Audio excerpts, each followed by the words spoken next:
अस्सलामुअलैकुम। Welcome back to my channel English language lens.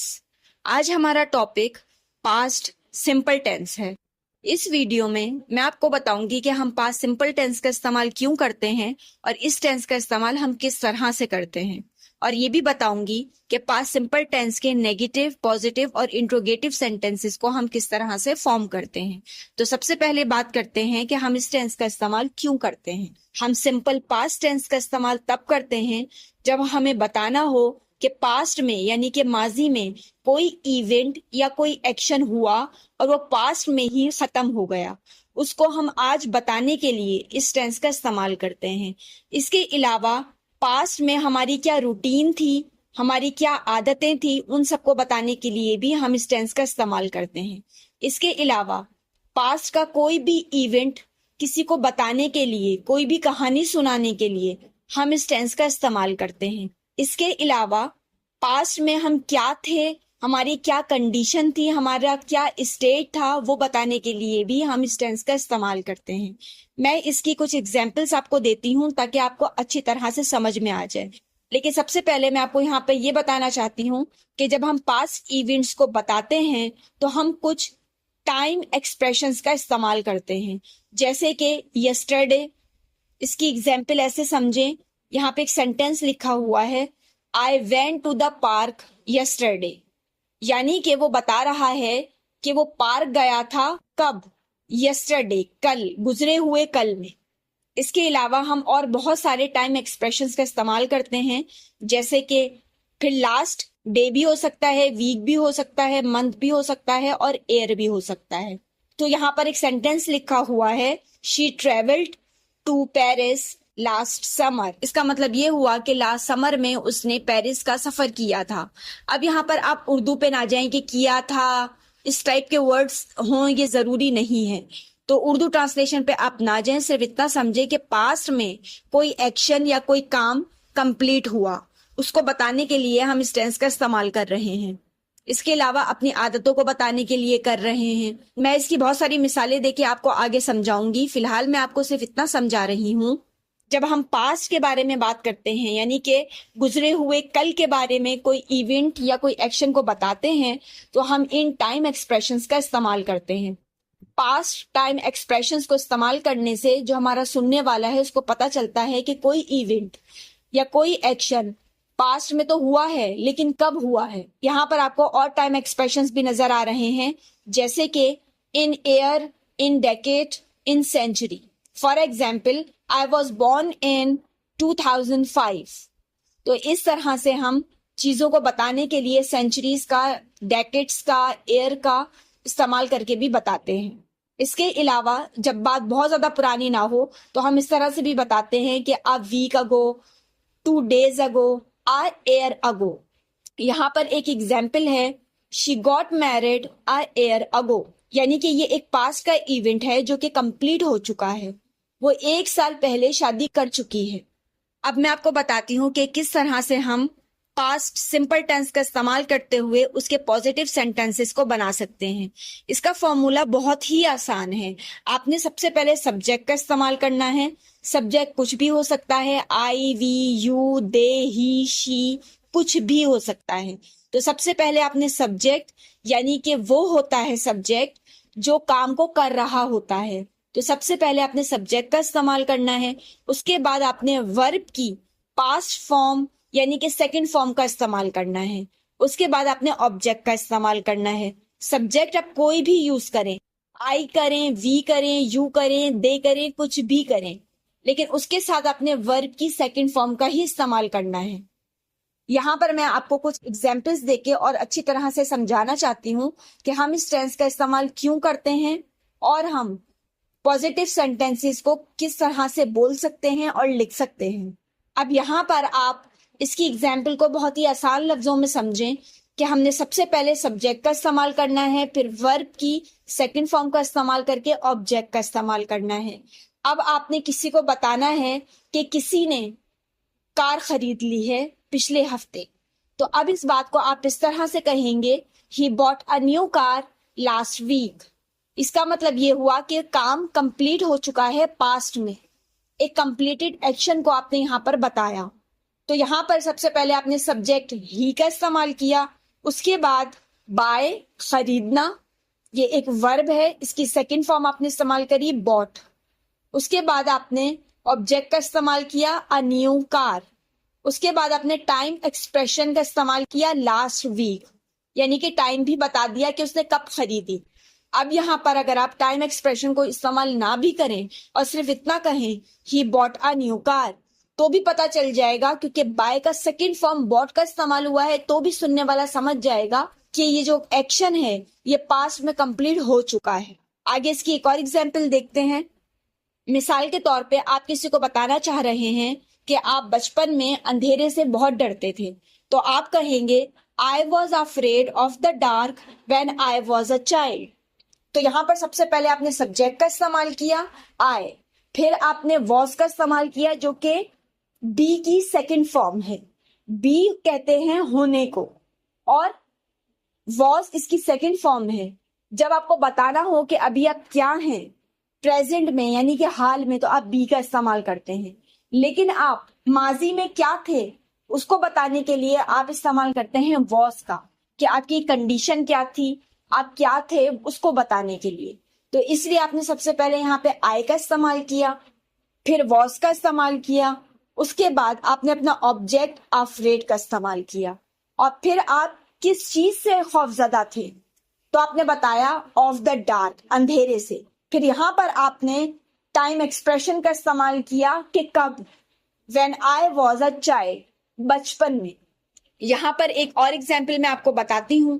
जैसे मैंने आपको बताया कि इस टेंस का इस्तेमाल हम करते हैं अपनी पूरी रूटीन को बताने के लिए जो कि पास्ट में हुई हो, या कोई भी आदत को बताने के लिए। तो यहाँ पर कोई कहानी आपने अपने दोस्त को सुनानी है, उसको बताना है कि कल क्या क्या हुआ था, तो उस सारी बात को बताने के लिए, जो कि हम अपने रोजमर्रा जिंदगी में इस तरह की बातें करते हैं। जब हम किसी से मिलते हैं तो हम बताते हैं कि कल हमने क्या किया या उस दिन हमने क्या किया। तो इस तरह की बातें हम बताते भी हैं और पूछते भी हैं। तो अब आप अपने किसी दोस्त को बता रहे हैं कि आप लोगों ने मूवी देखी, पॉपकॉर्न खाए और बहुत इंजॉय किया शाम को। तो ये पूरी बात को बताने के लिए आप कहेंगे we watched a movie, ate popcorn and enjoy the evening. अब यहाँ पर सबसे पहले आपने इस्तेमाल किया सब्जेक्ट का जो है वी, क्योंकि आप एक से ज्यादा लोगों के बारे में बता रहे हैं, अपने और अपनी फैमिली के बारे में बता रहे हैं, या फिर अपने और अपने दोस्तों के बारे में बता रहे हैं। तो आपने वी का इस्तेमाल किया। उसके बाद वॉच, देखना, एक काम है, आपने वॉच्ड, उसकी सेकंड फॉर्म का इस्तेमाल किया। फिर आपने ऑब्जेक्ट का इस्तेमाल किया a movie, we watched a movie, हमने मूवी देखी। एट पॉपकॉर्न, ईट की सेकंड फॉर्म का इस्तेमाल किया ate popcorn and enjoyed the evening, enjoy की सेकंड फॉर्म। तो इस तरह से आपका सेंटेंस बना we watched a movie, ate popcorn and enjoyed the evening.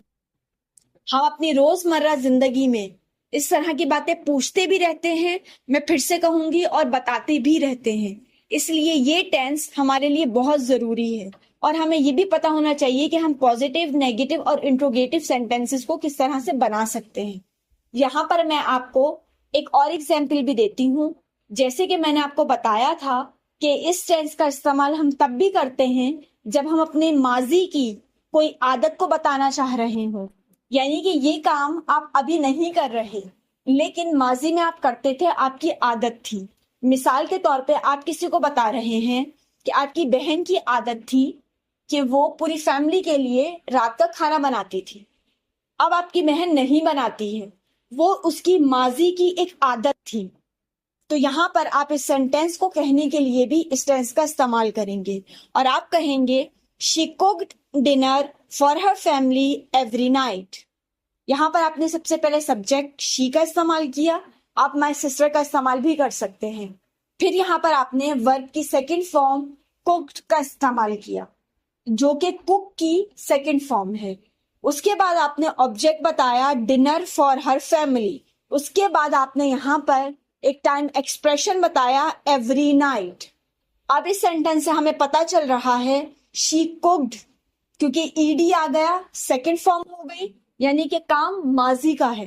फिर आपने एवरी नाइट का भी इस्तेमाल करके टाइम एक्सप्रेशन को जब यूज किया तो उससे भी पता चल रहा है कि ये जो आदत है वो माजी की है।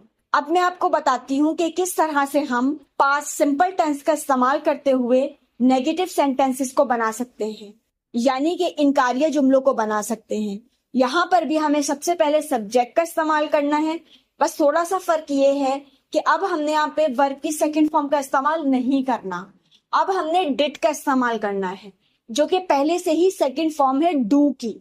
डू मतलब कि करना, कोई भी काम, तो वो एक वर्ब हो गया, उसकी सेकंड फॉर्म हमने इस्तेमाल करनी है डिड। तो यहाँ पर पहले से ही सेकंड फॉर्म है, तो अब इसके बाद जब आप अपने सेंटेंस के अंदर वर्ब का इस्तेमाल करेंगे तो आप उसकी बेस फॉर्म का इस्तेमाल करेंगे। अगर आपने सेकंड फॉर्म का इस्तेमाल किया तो सेंटेंस गलत कंसीडर होगा। तो इसीलिए सबसे पहले आपने सब्जेक्ट का इस्तेमाल करना है, उसके बाद आपने डिड नॉट का इस्तेमाल करना है, क्योंकि सेंटेंस हमारा नेगेटिव है तो इसलिए डिड नॉट का इस्तेमाल करना है। उसके बाद आपने वर्ब की बेस फॉर्म का इस्तेमाल करना है। यहाँ पर मैं आपको कुछ एग्जाम्पल देती हूँ ताकि आपको समझ में आए कि हम इस टेंस का इस्तेमाल क्यों करते हैं, और साथ में ये भी समझ में आ जाए कि नेगेटिव यानी कि इनकारिया जुमलों को हम किस तरह से इस्तेमाल करते हैं। मिसाल के तौर पे आपके दोस्त ने कोई आपको किताब दी पढ़ने के लिए। अब आपका दोस्त आया और आपसे पूछता है कि आपने वो किताब पढ़ ली है तो मुझे वापस कर दो। वो किताब उसने आपको पिछले महीने दी थी, तो अब आप उससे कह रहे हैं कि आपने किताब पिछले महीने नहीं पढ़ी। अब ये एक कंप्लीटेड एक्शन है माजी का, क्योंकि यहाँ पर पिछला महीना गुजर चुका है जब आपने इस टाइम एक्सप्रेशन का इस्तेमाल किया कि लास्ट मंथ। तो इस सेंटेंस को कहने के लिए भी आप इस टेंस का इस्तेमाल करेंगे, तो आप कहेंगे I did not read that book last month. अब यहाँ पर जब आपने टाइम एक्सप्रेशन लास्ट मंथ का इस्तेमाल किया तो पता चल गया कि ये जो एक्शन है ये एक पास्ट का कंप्लीटेड एक्शन है। कंप्लीटेड इसलिए क्योंकि टाइम एक्सप्रेशन बता रहा है कि लास्ट मंथ गुजर चुका है, तो काम मुकम्मल हो चुका है। यहाँ पर आपने सबसे पहले सब्जेक्ट आई का इस्तेमाल किया, उसके बाद आपने डिड नॉट का इस्तेमाल किया, फिर वर्ब पढ़ना रीड उसकी बेस फॉर्म का इस्तेमाल किया, सेकंड फॉर्म का इस्तेमाल नहीं किया। उसके बाद आपने अपने ऑब्जेक्ट का इस्तेमाल किया दैट बुक, फिर आपने टाइम एक्सप्रेशन बताया लास्ट मंथ। यहाँ पर एक और एग्जाम्पल देखते हैं। जैसे कि मैंने आपको बताया कि हम कहानियां सुनाने के लिए, अपने पास के वाकयात को बताने के लिए कि मैं सुबह उठा मेरे साथ ये हुआ वो हुआ वो हुआ, इस तरह की बातें बताने के लिए भी हम इस टेंस का इस्तेमाल करते हैं। इसकी मिसाल को आप इस तरह से समझिए कि आपके अब्बू ने आपकी अम्मी से कहा कि आप बाजार जाइएगा और सामान लेकर आ जाइएगा। अब आपके अब्बू शाम को घर पर आए तो आपसे पूछते हैं कि आपकी अम्मी बाजार गई थी, वो सामान लेकर वापस आ गई हैं घर। अब आप यहाँ पर अब्बू को एक पूरा वाकया बताना चाह रहे हैं कि अम्मी ना ही बाजार गई हैं, ना ही उन्होंने कोई ग्रोसरी खरीद के वो वापस आई हैं। तो अब इस बात को बताने के लिए, इस पूरे वाकये को बताने के लिए आप कहेंगे she did not go to the store, buy some groceries and come back home। यहां पर सबसे पहले आपने सब्जेक्ट का इस्तेमाल किया she, उसके बाद आपने did not का इस्तेमाल किया, उसके बाद आपने वर्ब की बेस फॉर्म का इस्तेमाल किया, go to the store भी, उसके बाद buy some grocery भी, ये सब वर्ब हैं और ये सब बेस फॉर्म के अंदर है, and come back home, तो ये सब आपके वर्ब हैं और ये सब आपने बेस फॉर्म के अंदर इस्तेमाल करने हैं, सेकंड फॉर्म का इस्तेमाल नहीं करना। यहाँ पर एक और एग्जाम्पल को हम देखते हैं।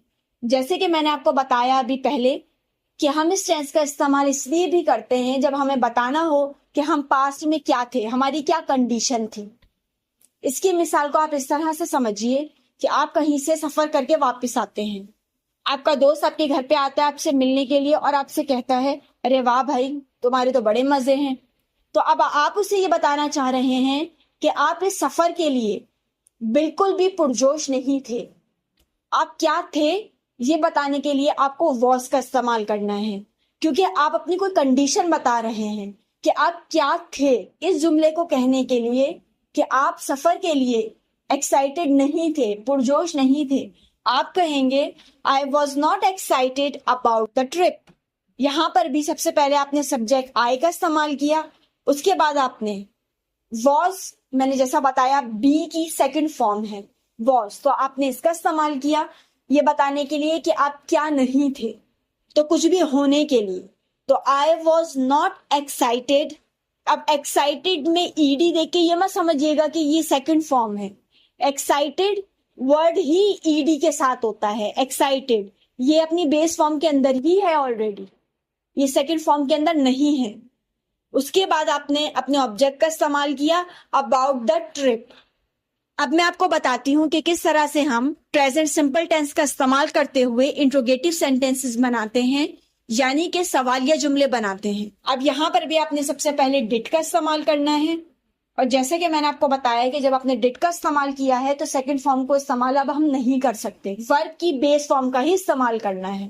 तो सबसे पहले आपने इस्तेमाल किया डिड का, उसके बाद सब्जेक्ट का, उसके बाद वर्ब की बेस फॉर्म का। सेकंड फॉर्म का इस्तेमाल नेगेटिव सेंटेंसेस में भी नहीं करना। यहाँ पर मैं आपको इंट्रोगेटिव सेंटेंस की एक मिसाल देती हूँ। जैसे कि मैंने आपको पहले बताया था कि हम इस टेंस का इस्तेमाल करते हैं जब हमें बताना होता है कि पास्ट में कोई इवेंट या कोई एक्शन मुकम्मल हो चुका हो, उसके बारे में हम अभी बात कर रहे हैं, पूछ रहे हैं या फिर बता रहे हैं, तो हम इस टेंस का इस्तेमाल करते हैं। मिसाल के तौर पर आप किसी से पूछना चाह रहे हैं कि पिछले जुम्मे को उन लोगों ने मीटिंग अटेंड की थी। अब ये एक सवालिया जुमला तो है, सवाल तो पूछा जा रहा है, लेकिन ऐसे एक्शन या इवेंट के बारे में पूछा जा रहा है कि माजी में कोई काम मुकम्मल हो गया था या नहीं हुआ था। ये हमें ऐसे पता चला कि हमने टाइम एक्सप्रेशन लास्ट फ्राइडे का इस्तेमाल किया और डिड का इस्तेमाल किया, इसलिए हमें पता चला कि ये माजी की बात है। स्पेसिफिकली लास्ट फ्राइडे बता रहा है कि ये काम कंप्लीट हो चुका है। यहाँ पर इस जुमले को अंग्रेजी में कहने के लिए आपने कहना है did they attend the meeting last Friday. अब यहाँ पर सबसे पहले आपने डिड का इस्तेमाल करना है क्योंकि ये सवालिया जुमला है। उसके बाद आपने सब्जेक्ट दे, क्योंकि आप उनके बारे में पूछ रहे हैं, वो लोग तो एक से ज्यादा लोग हैं, आपने दे का इस्तेमाल किया। उसके बाद आपने वर्ब की बेस फॉर्म का इस्तेमाल किया अटेंड। उसके बाद ऑब्जेक्ट का इस्तेमाल किया द मीटिंग। उसके बाद आपने टाइम एक्सप्रेशन पूछा कि लास्ट फ्राइडे स्पेसिफिक करके, जो फ्राइडे गुजर चुका है। यहां पर एक और एग्जाम्पल देखते हैं। जैसे कि मैंने अभी आपको बताया कि इस टेंस का इस्तेमाल हम करते हैं जब हमें बताना हो कि माजी में आप क्या थे। अब क्योंकि ये एक सवालिया जुमला है तो आप किसी और के बारे में जानना चाह रहे हैं। यहां पर आप सवाल पूछते हैं किसी से कि क्या वो रिटायर होने से पहले एक टीचर थी। जैसे कि मैंने आपको बताया कि कुछ भी होने के लिए हम वॉज का इस्तेमाल करते हैं जब हम माजी की बात करते हैं।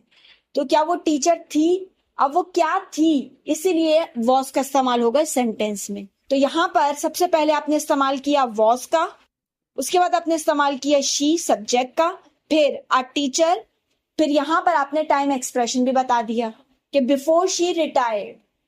तो कोई काम माजी का है, यहां से पता चल रहा है टाइम एक्सप्रेशन से।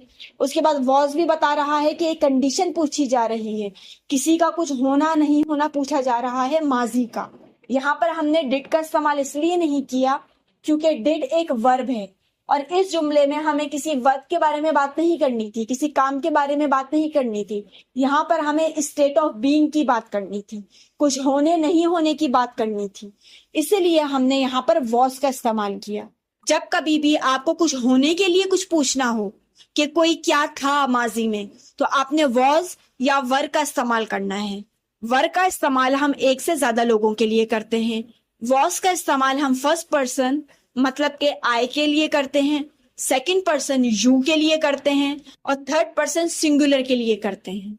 अब यहाँ पर एक और एग्जाम्पल देखते हैं लास्ट। जैसे कि मैंने आपको बताया कि हम इस टेंस का इस्तेमाल करते हैं जब हमें माजी में अपनी किसी आदत के बारे में बताना हो या किसी रूटीन के बारे में बताना हो। अब ये क्योंकि सवालिया जुमला है तो हम किसी के रूटीन के बारे में या किसी की आदत के बारे में पूछेंगे। मिसाल के तौर पे आप अपने दोस्त के घर पे गए उससे मिलने के लिए, आपने वहां पे पियानो रखा हुआ देखा, तो आपने अपने दोस्त से पूछा कि क्या ये पियानो तुम्हारा है?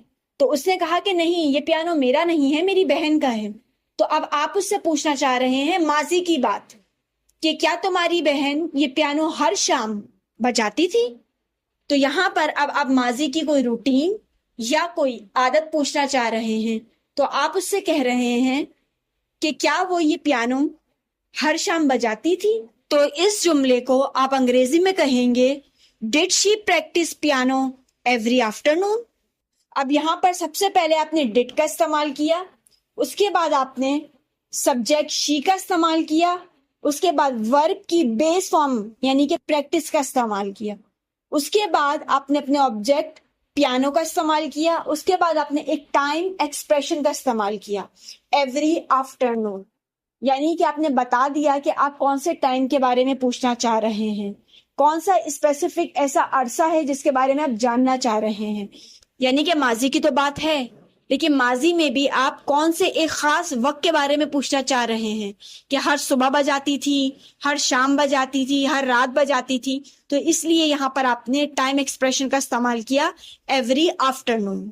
तो बस इस वीडियो में मैंने आपको बताया कि किस तरह से हम पास्ट सिंपल टेंस का इस्तेमाल करते हैं और किस तरह से हम पास्ट सिंपल टेंस के नेगेटिव, पॉजिटिव और इंट्रोगेटिव सेंटेंसेस को फॉर्म करते हैं। यहाँ पर मैंने आपको अपनी डेली रूटीन की, रोजमर्रा जिंदगी की काफी सारी मिसालें देके इस टेंस को बहुत आसान से आसान करके समझाने की कोशिश की है। उम्मीद करती हूँ कि ये वीडियो आपके लिए करामत साबित हुई होगी। इस वीडियो में फिलहाल इस टेंस के हवाले से मेरी तरफ से इतना ही था, लेकिन फिर भी अगर आपको कोई भी बात समझ में ना आई हो या कोई भी सेंटेंस बनाने में आपको कोई मुश्किल आ रही हो तो आप कमेंट सेक्शन में मुझे कमेंट करके अपने सवाल पूछ सकते हैं। Thanks for watching.